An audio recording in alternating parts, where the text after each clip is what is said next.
how are you? My name is Barb, I'm your nursing assistant, and I'm back with your lunch here. Are you hungry? Oh, I'm glad to hear it. I'm going to wash my hands, and now we're going to raise the head of your bed. It needs to be at least 45 degrees for the state test and in real life to prevent aspiration and choking. So you let me know when you're comfortable, Mrs. Smith. You like to sit up high, don't you? Oh, that looks good. Okay. Thanks for letting me know. We have a nice shirt protector for you here.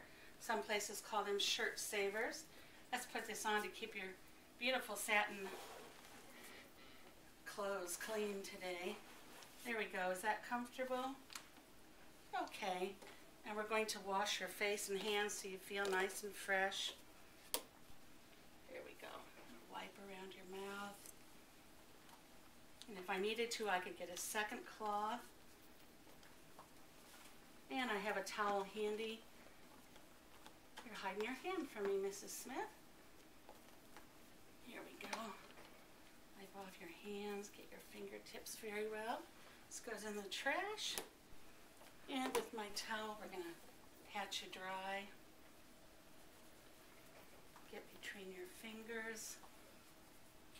There we go. You'll feel nice and fresh. Okay. So now I'm going to check your diet card. This is an important part of the skill. This is Mrs. Mary Smith. You're in the correct room. You're on a regular, no added salt diet. I know that's hard for you. Allergic to peanuts. No peanuts in this meal today, and we have the correct beverages of coffee and milk, so we're good to go. And I'm going to sit down here, Mrs. Smith. For the state test, you must sit and face your resident. Makes them feel less intimidated and more relaxed. Okay, for your lunch today, you have this nice bean dish. It's actually an Indian dish. I think it's got some curry on it. I heard that you like that. And we have some coffee and milk. Here we go, Mrs. Smith. Oh, you said you want the head of the bed a little higher? There we go. Oh, good. I see you're at a much better angle here. Here we go. A bite of your curry. And we're going to frequently dab their face and hands throughout the meal. Because in long-term care, sometimes residents, as they try and help you, they get food on themselves. A little bit of your coffee. And I checked to make sure there was no steam coming out of the top so that it wouldn't be too hot. Another bite for you. And I'm going to make sure she's swallowing. I can tell by the rise and fall of the Adam's apple. And I also want to make sure that she's not pocketing. Here's a sip of your milk, Mrs. Smith. Very good. Okay. I'm going to dab your face and hands again. You said you're full, you don't care for any more? Okay, I see you ate quite a bit here. So, I'm going to wipe your hands off again and your face.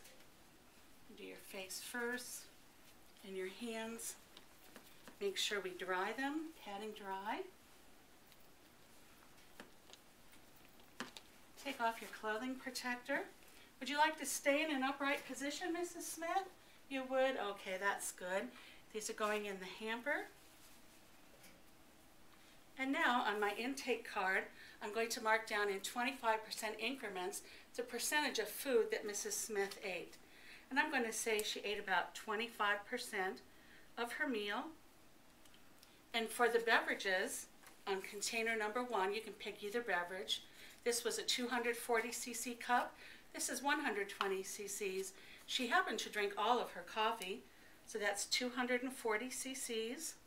She only drank half of her milk, so that would be 60 cc's. If I needed to, I could turn my card over. On the back, I can do my math. It comes to 300 cc's. Now in 2 places on the card, down at the bottom where it says total consumed, as well as the line after the food percentage, you must write the total intake of beverage in cc's. You're going to print your name, sign your name, put the date, and military time. Mrs. Smith, before I go, I'm going to leave you your call light. Here you go. Can you reach that? Are you comfortable? Do you need anything? Okay. So we're going to take the tray, put everything where it belongs, and before the skill would be complete, I would wash my hands.